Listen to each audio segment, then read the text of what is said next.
और मैंने लोगों को मेरे आंख के सामने मरते हुए देखा है। अगर आप मेहनती हैं, अगर आप में दृढ़ आत्मविश्वास है, अगर आप सपने देखते हैं, तो आप कुछ भी कर सकते हैं, कुछ भी हासिल कर सकते हैं। आज हम एक ऐसे ही शख्स के साथ हैं जिन्होंने नीट जैसे कॉम्पिटिटिव एग्जाम्स को क्रैक किया और रिम्स कॉलेज में दाखिला हासिल किया। तो इस वीडियो में हम उसी से बात करेंगे, उसी से जुड़ी हुई चीजें, उनकी जिंदगी के बारे में, उनके और भी उनसे रिलेटेड और भी बहुत सारी बातें। तो चलिए इस वीडियो में आगे बढ़ते हैं, मिलते हैं सिद्धांत दुबे से। नमस्कार दोस्तों, स्वागत है एक बार फिर से आपका हमारे चैनल सिंपली सत्यजीत में। आज हमारे साथ हैं सिद्धांत दुबे। ये पढ़ाई में काफी अच्छे हैं और ये काफी मेहनती भी हैं। इनके अंदर आत्मविश्वास कुट कुट के भरा हुआ है। तो चलिए इनसे इन्हीं चीजों पे बात करेंगे हम। तो सिद्धांत दुबे, स्वागत है आपका हमारे चैनल में। सबसे पहले तो आप हमारे व्यूअर्स को कुछ छोटा सा इंट्रोडक्शन दे दीजिए। नमस्ते, मेरा नाम सिद्धांत दुबे है। अभी मैं रिम्स रांची से फर्स्ट ईयर MBBS का स्टूडेंट हूँ। इसी साल मैंने वहाँ एडमिशन लिया है। नीट एग्जाम मैंने क्वालिफाई किया और काउंसलिंग के थ्रू मेरा वहाँ एडमिशन हुआ है। सिद्धांत, आपको शुरू से मेडिकल में जाना था कि और भी कुछ लाइन जाना था? जब मैं छोटा था तो तब मुझे बायोलॉजी के से मैं इंट्रोड्यूस नहीं हुआ था। तो उससे पहले मुझे कंप्यूटर फैसिनेटिंग लगता था, लेकिन जैसे ही 7th में मुझे बायोलॉजी से इंट्रोडक्शन हुआ तो मेरा रुझान उसके तरफ हुआ। तो ऐसा कोई इंसिडेंट आप हमारे व्यूअर्स को बताएंगे कि उसने मतलब वो देख के आपको ऐसा लगे कि हाँ आपको डॉक्टर बनना है? ऐसा कोई इंसिडेंट हाँ हुआ था। मैं जहाँ रहता हूँ सर, वो एकदम रोड के नज़दीक है और उस जगह पे बहुत ही फ्रीक्वेंटली एक्सीडेंट्स होते हैं और मैंने लोगों को मेरे आंख के सामने मरते हुए देखा है। अच्छा। मेरे आंख के सामने मैं बाहर खेलता था और एक्सीडेंट्स हो जाते थे। तो तभी से मुझे लगता था कि मैं उनके लिए कुछ कर सकता हूँ। तो मैं तब बहुत छोटा था, मुझे इतना ठीक से नहीं पता था कि क्या कर सकता है, लेकिन कुछ कर सकता हूँ। मतलब वो चीज आपके मन में शुरू से ही था? जब मैं बहुत छोटा था, कुछ ऐसा करना है कि मैं उन जो एक्सीडेंट है उनकी मदद कर सकूँ। तो वो तो मैंने बहुत छोटे में सोचा था। फिर जब एज ए प्रोफेशनल कैरियर जब मैं बड़ा हुआ, 7th में मुझे बायो से इंट्रोडक्शन हुआ, तब उसके लिए मेरा मतलब जो रुझान है वो बढ़ता गया। जैसे 7 से 8 पहुंचा, 8 से 9 मुझे एक ब्रॉड होराइजन मिला उसका, उससे मैं पढ़ता गया। फिर 10th के बाद भी मैंने बायो साइंस में ही एडमिशन लिया। अपने कॉलेज कहाँ से की? मैंने 11-12 का जो इंटरमीडिएट कॉलेज है सो वो मैंने जवाहर विद्या मंदिर श्यामली रांची से किया था। और उससे मुझे ऑलमोस्ट 12th में AISSC के CBSE के एग्जाम में 93% मुझे मिले थे। उसके बाद साथ ही साथ आप नीट का भी तैयारी हाँ, कर रहे थे? 11-12 में नीट का तो मैं तैयारी कर रहा था, लेकिन वो इतना सक्सेसफुल नहीं हो पाया क्योंकि मैं बोर्ड के लिए भी तैयारी कर रहा था। एक साथ दोनों क्लैश हो जाता है। मैं कर तो रहा दोनों था, लेकिन मुझे अल्टीमेटली कुछ टाइम के बाद ये पता चला आपको चीज, हाँ आपको नीट तो करना था, लेकिन एक चीज पहले 12th पास करना है, उसके बाद फिर नीट का ही वो मेरा स्टार्टिंग जब मैं 11th किया था तो मेरा मन था कि मैं दोनों साथ करूं। लेकिन बाद में हुआ क्या कि जब मैं दोनों करने गया तो कोई एक बढ़ रहा था तो कोई एक घट रहा था। फर्स्ट ट्राई में ही क्रैक कर दी थी?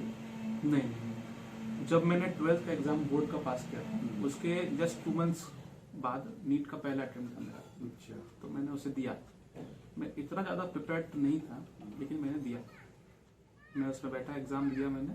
फिर उसके बाद मुझे उसमें ऑलमोस्ट कुछ 87,000 कुछ रैंक आया था मुझे ऑल इंडिया।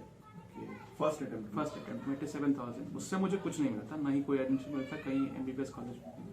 तो मैंने सोचा कि अगर मैंने फर्स्ट अटेम्प्ट में 87,000 के अराउंड लाया तो मैं अपने आप को एक सेकंड चांस दे सकता हूँ।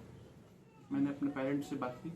उन्होंने कहा ठीक है, तुम्हारी जो मर्जी तुम कर सकते हो, तुम्हें हमारा फुल सपोर्ट है। तो मैंने रांची में ही कोचिंग ज्वाइन की। तो वहाँ से मैंने 1 साल मतलब एक डेडिकेटेड नीट के लिए एक कोचिंग की। उस पर मैंने ऑलमोस्ट एक टेस्ट सीरीज भी, दूसरे कोचिंग्स की टेस्ट सीरीज भी मैंने ज्वाइन की। मैं टेस्ट रेगुलर देता रहा। मैं अपना सिलेबस मल्टीपल टाइम्स रिवीजन करता रहा। फिर हुआ लॉकडाउन। हमारा एग्जाम होने वाला था मई 2020 में। लॉकडाउन के चलते वो extend हो गया। एग्जाम मई 2020 से जुलाई 26 को शिफ्ट हुआ पहली बार। ओके। फिर कुछ दिन बाद हमें पता चला कि जुलाई 26 को भी वो एग्जाम नहीं हुआ। Okay okay. फिर वो शिफ्ट हुआ सितंबर 13 सितंबर 2020। मेरी एंजाइटी की लेवल पीक पे थी। मतलब हम एंटिसिपेट नहीं कर पा रहे थे कि क्वेश्चन का लेवल कैसे होगा।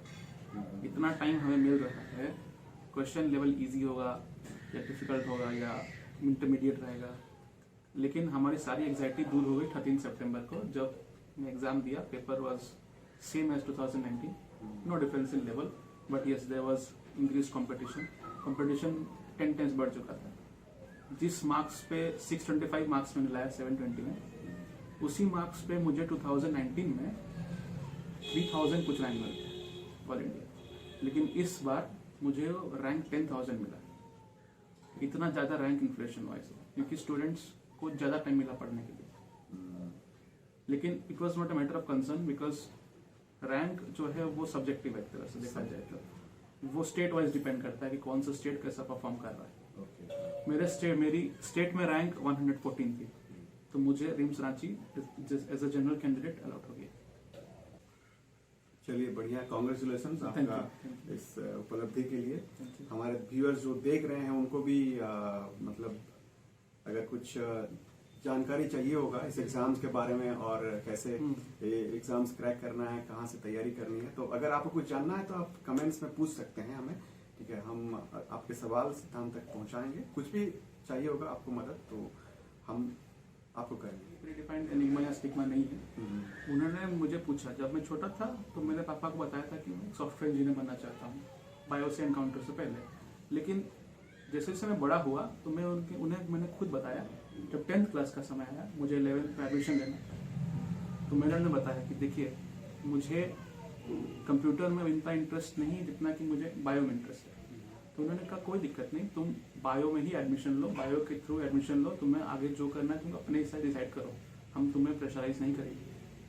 वही मेरे लिए एक सबसे बड़ा सपोर्ट। कोई भी सक्सेसफुल फील्ड में आपको अगर जाना है तो बिना पेरेंट्स के सपोर्ट के आप कुछ नहीं कर पाएंगे। अब आपको डॉक्टर बनना है, ठीक है, उसके अलावा आप डॉक्टर बनने के बाद और क्या करना चाहते हैं? मेरा मतलब, जब मुझे ज्योग्राफी अच्छी लगती है, तो मैं जब छोटा था 6 या 7 में जब था तो मेरा ज्योग्राफी से एनकाउंटर हुआ, तो मुझे वहाँ वेरियस कंटिनेंट्स के बारे में पढ़ना पड़ा। तो मेरा ये उसी समय से सपना है कि मैं जब डॉक्टर बन जाऊँ, कुछ मेरे पास मॉनेटरी हेल्प मुझे मिल जाए, उसके बाद मेरा एक सपना है कि मैं एटलीस्ट 3 कॉन्टिनेंट्स जाके आऊँ।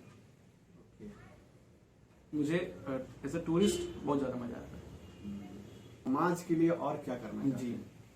सपने तो मेरे बहुत हैं, लेकिन कुछ जो सबसे इम्पोर्टेंट है वो है कि जैसे गरीब लोग, जब मेरे ही आसपास बहुत लोग हैं जो कि वेरी कॉस्टली हेल्थ केयर को अफोर्ड नहीं कर सकते, तो मेरा एक सपना है कि मैं उनके लिए एक अफोर्डेबल हेल्थ केयर सिस्टम लागू करूं, चाहे वो मेरे से ही क्यों ना हो।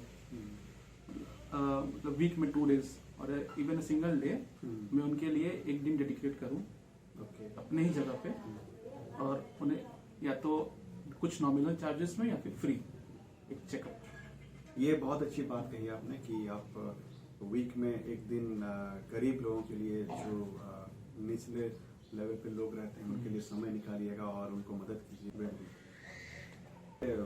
आपको जब सिलेक्शन हुआ तो फैमिली वाला का रिएक्शन क्या? हाँ, वो तो एक बहुत बड़ा रिएक्शन था। हुआ क्या कि आपका रिएक्शन कैसा? हाँ, जिस दिन रिजल्ट आने वाला था 16 अक्टूबर को, मैं सुबह 11 बजे से कंप्यूटर पे बैठ गया था। कंप्यूटर, टैबलेट, मोबाइल सब में।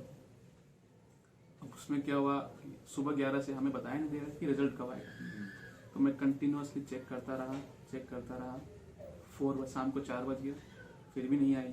मैं बैठा रहा, मैंने कोई खाना वाना कुछ नहीं। 4 से लेके रात का 8:30 बज गया, तब भी नहीं आया।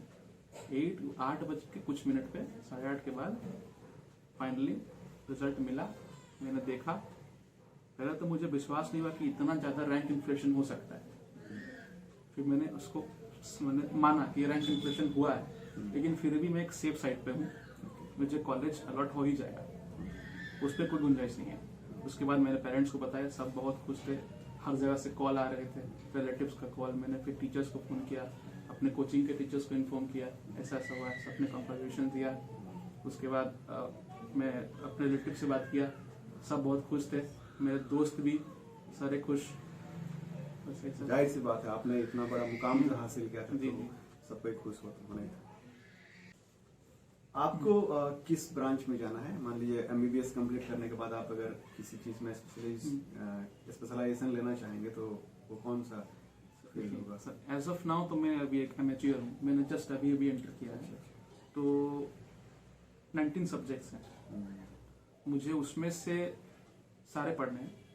19 सब्जेक्ट सारे बायोलॉजी के से रिलेटेड सारा कुछ अलग अलग ब्रांचेस हैं। इसमें से ये जैसे एक आई डिपार्टमेंट है, आई डिपार्टमेंट, फिर आपका हो जाएगा ऑर्थोपेडिक्स, आपका फिर हो गया कैंसर पे हो जाता है, फिर आपका उधर हार्ट पे, न्यूरोलॉजी, बहुत सारे ब्रांचेस हैं, 19 कंप्लीट टोटल ब्रांचेस हैं।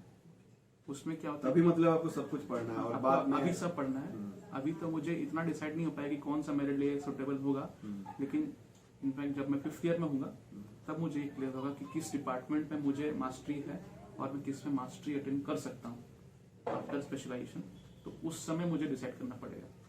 तो as of now I have no idea. ठीक है, उम्मीद करता हूँ आप फील्ड में भी जाएंगे, आप अच्छा ही करेंगे। जरूर, थैंक यू।